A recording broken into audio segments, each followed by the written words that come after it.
Hello students, this video will cover exercise 3.2 question number 1 और इसके last 3 parts, part number 4, 5 और 6। इसके 3 parts पहले लास्ट वीडियोस में कवर हो चुके हैं। अगर वॉच नहीं किया तो उन्हें वॉच कर लें। इन इक्वेशंस को लिखा तो है solve them by substitution method, otherwise usually board में ऐसा मेंशन नहीं होता कि solve by this method. There are 3 methods of solving system of equation, वो मैंने आपको फर्स्ट वीडियो में बता दिया था। यूजुअली मेंशन नहीं होता, but each and every method तो आना ही चाहिए, दैट्स फॉर श्योर। और इसको अगर सब्स्टिट्यूशन से करना है इन पर्टिकुलर क्वेश्चन नंबर 1, तो रिमेंबर डेसिमल का मल्टीप्लिकेशन और डिवीजन थोड़ा डिफिकल्ट है, तो it is better to remove the decimal first. जैसे इस केस में डेसिमल के बाद we are having one place, it means पूरी इक्वेशन को हम 10 से मल्टीप्लाई कर सकते हैं। And you know it very well कि अगर किसी इक्वेशन को किसी हम नॉन जीरो कांस्टेंट से मल्टीप्लाई कर दें तो उसके रूट्स यानी सॉल्यूशंस यानी कि values of X and Y change नहीं होते। तो first of all we multiply both these equation by 10 into 10, तो इससे डेसिमल हट जाएगा, तो it will become 2x plus 3y is equal to 13 and it will become 4x plus 5y is equal to 23। तो first step में सिर्फ decimal remove किया। इसके बाद एलिमिनेशन क्वाइट इजी है। अगर हम सपोज इसी इक्वेशन को 2 से मल्टीप्लाई कर दें, x एलिमिनेट कर दें, तो it is quite easier one. But substitution method भी आना चाहिए, तो मैं आपको इन क्वेश्चंस को सब्स्टिट्यूशन से ही सॉल्व करके बता देता हूं। जैसे from equation number 1 we can take the value of any variable. Suppose I write 2x is equal to 13, ये ट्रांसपोज होगा minus 3y, and then x is equal to 13 minus 3y by 2। ये value x की हमने equation number 1 से निकाली है, तो put करेंगे 2 में, तो we will write put in 2। ध्यान रखना, आप किसी एक इक्वेशन से किसी एक वेरिएबल की वैल्यू निकाल दो और दूसरे में पुट कर दो, आंसर नहीं बदलता। तो इसे 2 में पुट करें, दैट इज जहां भी x आए वहां ये पुट करना है, तो we will write 4 into x आ गया, x की जगह 13 माइनस 3y बाय 2, बाकी कुछ चेंज नहीं करना, plus 5y as it is equal to 23 as it is, nothing, कोई चेंज नहीं करना।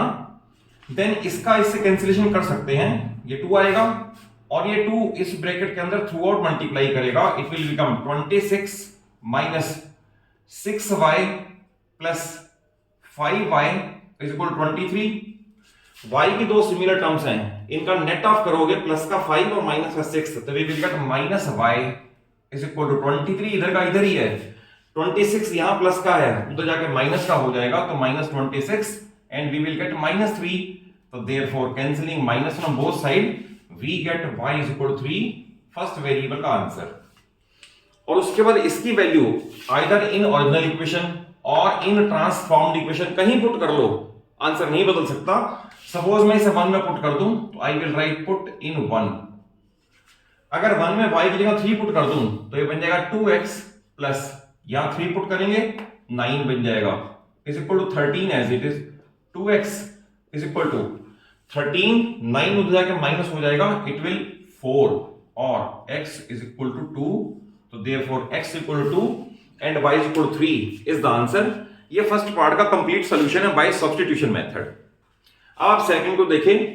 सेकंड वाले में अगर आपने मेरे चैनल पे शॉर्ट्स को व्यू नहीं किया, तो एक शॉर्ट्स में मैंने बता रखा है, बड़ा इंपॉर्टेंट है, कि अगर a1 upon a2 not equal to b1 upon b2 and c1 c2 both are 0, then only solution is 0 0। that is बिना किए भी बता सकते हो कि इसका आंसर एक ही आएगा, x is equal to 0 and y is equal to 0, और कोई आंसर नहीं आ सकता। बट इवन देन अगर सपोज 3-4 मार्क का क्वेश्चन है सॉल्व, तो फिर सॉल्व करने का मेथड भी आना चाहिए। देखिए इसे अगर आप करना चाहोगे एलिमिनेशन से, तो आप इस इक्वेशन को √3 से मल्टीप्लाई कर दो, √6 बन जाएगा, इसे √2 से कर दो, √6 बन जाएगा, देन कैंसिल करके y की वैल्यू इजीली आ जाएगी। और अदरवाइज अगर सब्स्टिट्यूशन से ही करना है तो नो प्रॉब्लम, उससे भी हो जाएगा। सपोज इक्वेशन नंबर 1 से लें, तो √2x is equal to minus √3y, reason being यहां इधर प्लस है, उधर जाके माइनस हो गया, then x is equal to minus √3 by √2 into y, reason being √2 यहां मल्टीप्लाइड है, इधर आके डिवाइड हो गया। ये हमने इक्वेशन नंबर 1 से निकाली है, तो इस इक्वेशन नंबर 2 में पुट करेंगे। x की value has been obtained from equation number 1, तो we can write put in 2। Put in 2, तो 2 में √3x, it means √3 into x means minus √3 by √2y, ये हो गया। बाकी सारा term same, minus √8y is equal 0 same. Then इसका minus तो रहेगा, √3 इंटू √3 3 बन जाएगा, अपॉन √2 बन जाएगा, एंड y भी रहेगा, माइनस √8y भी रहेगा इज इक्वल 0। नेक्स्ट स्टेप में दोनों के पास y है एंड माइनस साइन दिया, तो we can take minus y as common. अगर माइनस y एज कॉमन आएगा तो ये बचेगा 3 upon √2 plus √8 is equal 0। Then उसके बाद ये y का मल्टीप्लाइड है, यहां पर ये सारा जाके डिवाइड कर जाएगा, तो वी कैन राइट, इसको यहां लिख देते हैं, minus y is equal to 0 upon, अब इस ब्रैकेट को सॉल्व करने की नीड नहीं है कि आप इसका एलसीएम ले और सिंप्लीफाई करें, एज इट इज इसका फैक्टर अपॉन जा सकता है, तो I can write is equal to 3 by √2 plus √8, and you know it very well that 0 upon anything is equal to 0 or 0, therefore y is equal to 0, because minus y is equal to 0, it means y is equal to 0, 0 or minus 0 or plus 0 doesn't make any difference, so y is equal to 0 is the first answer। अब इसकी value put कर ले, suppose equation number 1 मान लो यहां put करो तो बनेगा √2x plus 0 is equal to 0, और √2x इज इक्वल टू 0 और x इक्वल टू 0 अपॉन √2, तो therefore x is equal to 0 is the answer. तो इसमें कहीं कैलकुलेशन में आप प्रॉब्लम ना करें, तो मैंने आपको नीट एंड क्लीन बता दिया, और अदरवाइज यहां पर से एलसीएम लेके भी जाते तो भी 0 का अपॉन जाके 0 तो हो ही जाता। तो it is the complete solution of part number 5। Remember, if a1 upon a2 not equal to b1 upon b2 and c1, important ये है, c1 is equal to c2 is equal to 0, ये important है। अगर ये condition है तो मैंने आपको बता दिया ओनली सॉल्यूशन 0 0 आएगा और कुछ नहीं हो सकता, and we have obtained x is equal to 0 and y is equal to 0। Then about last part, ये भी इंपॉर्टेंट है, इसमें भी यूजुअली कई स्टूडेंट क्या करते हैं, they start taking value of x directly, तो it can cause problem. Reason being denominator भी पढ़ाया, आंसर तो तब भी आ जाएगा, that will not make any difference, but it is better to remove the denominator by taking LCM of all terms of denominator. जैसे इस क्वेश्चन को आप स्टार्ट करने से पहले आप ये देखें डिनोमिनेटर में क्या क्या टर्म्स हैं। Here we are having 3 and 2 LCM 6, तो 6 से मल्टीप्लाई, देन 3 and 2 एलसीएम 6, तो 6 से मल्टीप्लाई। तो ये स्टेप अगर आप कर दोगे तो फर्स्ट ऑफ ऑल डिनोमिनेटर ही खत्म हो जाएगा, देन सब्स्टिट्यूशन भी, एलिमिनेशन भी आसान हो जाएगा, और अदरवाइज उसके बिना भी कर सकते हो, but why to create complication deliberately. तो इस केस में ये ध्यान रखने वाली बात ये है कि ये 6 यहां भी और यहां भी थ्रू आउट मल्टीप्लाई करेगा, अदरवाइज अगर आपने सपोज ये पार्ट भूल गए तो अगेन क्वेश्चन गलत हो जाएगा। जैसे इसे इससे मल्टीप्लाई करोगे तो 2 इससे कैंसिल करके 3 करेगा, तो ये टर्म बन जाएगी 9x, माइनस ये 6 इसे करेगा, 3 से कैंसिल करके 2 आ जाएगा, और 5 से multiply minus 10y is equal to, और 6 इसे भी करेगा -12, रिमेंबर। देन 6 इसे करेगा तो इससे कट करके 2 आएगा, 2x प्लस 6 यहां करेगा तो 2 कट करके 3 आएगा, 3y इज इक्वल टू, और 6 से 6 कैंसिल होकर 13 आ जाएगा। तो ये पहला step, it is much advisable कि आप फ्रैक्शन को हटा दो सो दैट कैलकुलेशन में कॉम्प्लिकेशन ना क्रिएट हो। अब इसे आप दोनों में से किसी मेथड से कर सकते हो, सपोज हमने करना है सब्स्टिट्यूशन मेथड से ही, तो लेट अस से फ्रॉम इक्वेशन नंबर 2, तो from equation number 2 what I get, I will write 2x is equal to 13 minus 3y, और x is equal to 13 minus 3y by 2। तो we have obtained value of x from equation number 2, तो कहां put करेंगे, in 1, तो put in equation number 1, that is जहां भी x आए सिर्फ वहां ये प्लेस करना, और कुछ टच नहीं करना, ना साइन ना वेरिएबल, कुछ भी नहीं। तो इट इज 9x, तो 9 इंटू x मीन्स ये 13 माइनस 3y बाय 2, देन सारी term same, minus 10y is equal to -12, सब सेम। इक्वेशन नंबर 2 से ऑब्टेन की है तो 1 में पुट करें, 1 से ऑब्टेन किया तो 2 में पुट करें। देन इस 9 को थ्रू आउट मल्टीप्लाई करना पड़ेगा, ये यहां मल्टीप्लाई हो जाएगा। अभी डिनोमिनेटर ऐसा ही रहेगा, सिर्फ न्यूमरेटर का हम इनकॉर्पोरेशन कर रहे हैं, इसको इंट्रोड्यूस कर रहे हैं अंदर।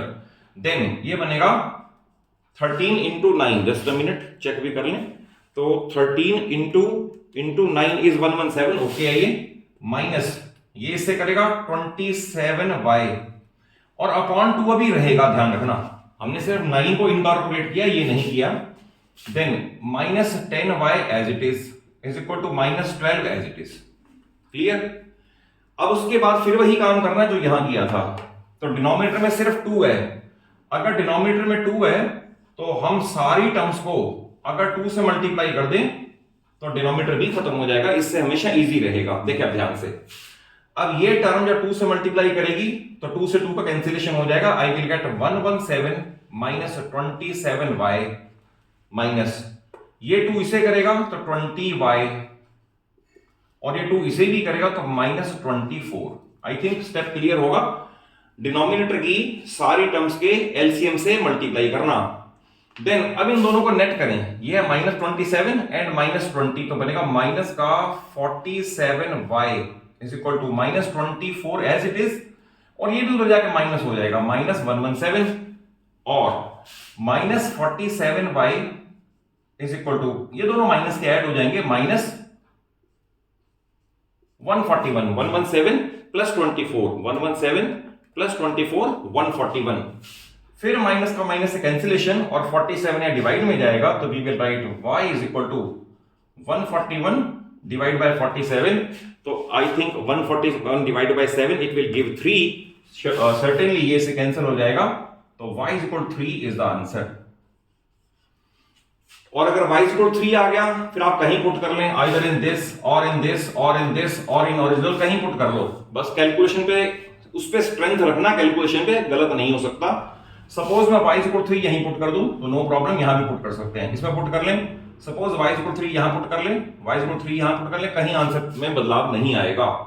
सपोज ये इजी है, इसमें पुट कर दें तो ये बन जाएगा इस तरह से 2x as it is plus 3y 3 into 3 9 is equal to 13 और 2x 9 हो जाएगा लेस होगा 14 और डिवाइड करके x is equal to 2, therefore x is equal to 2 and y is equal to 3 is the final answer. तो इसमें आपको जो मैंने इंपॉर्टेंट बात बताई है, डेसिमल को खत्म कर लेना बाय मल्टीप्लाइंग बाय 100 और बाय 10 डिपेंडिंग अपॉन कि डेसिमल के बाद कितने प्लेसेस हैं। Secondly, to avoid denominator, that is denominator के एलसीएम से सारी टर्म्स को मल्टीप्लाई कर देना। इन स्टेप्स को अगर फॉलो करोगे and then you will concentrate upon the calculations, वहां गलती ना हो तो इट इज वेरी सर्टेन कि आपका क्वेश्चन बिल्कुल ठीक होगा and you will score full marks. और अगर कॉन्सेप्ट वाइज अच्छे से समझ आया हो तो जरूर मेरी वीडियो को एक लाइक दो, अपने सभी फ्रेंड्स को शेयर करो सो दैट सारा सिलेबस आपको 9th और 10th का पूरी फिजिक्स, केमिस्ट्री और मैथ्स स्लोली और स्टेडीली इसी चैनल पे मिल जाए। Thank you for watching the video.